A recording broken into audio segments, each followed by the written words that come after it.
ومختلف وخلق ديناميه تسير التطورات التي تعرفها المملكه في العديد من المجالات. ارحب بكم جميعا في حفل تنصيب السيد العامل الجديد ايتما استماء مبهرة السمير كل تحضر والمقرة على وتيمية بركة. مرحبا بكم. يوسف الله وليه رعايانا الأوفياء المخلصين سكان عمالة إزكان يتملون. سلام عليكم ورحمة الله تعالى وبركاته.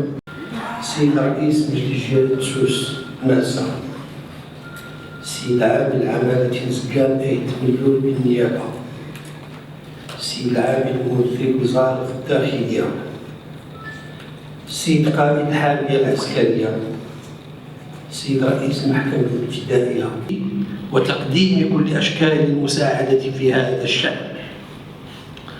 وهنا أدعو السيد العامل إلى العمل على تأهيل العمالة اقتصاديا واجتماعيا وتحفيز الاستثمار من خلال الحرص على تحسين جودة العرض الترابي والتأسيس لبنيات متكاملة وتثمين المزايا الاقتصادية والمؤهلات المجالية. هذا جمع مبارك مرحومة، اجعل تفرقنا منه تفرقا سالما مؤيدا معصوما، ولا تجعل اللهم فينا ولا منا ولا معنا شقيا ولا محروما، بمنك وكرمك يا ارحم الراحمين رب العالمين. ربنا ظلمنا انفسنا وان تغفر لنا وترحمنا ونكون من الخاسرين.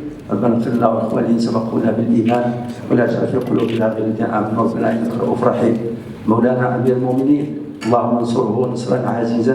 صراط الذين انعمت عليهم غير المغضوب عليهم ولا الضالين امين.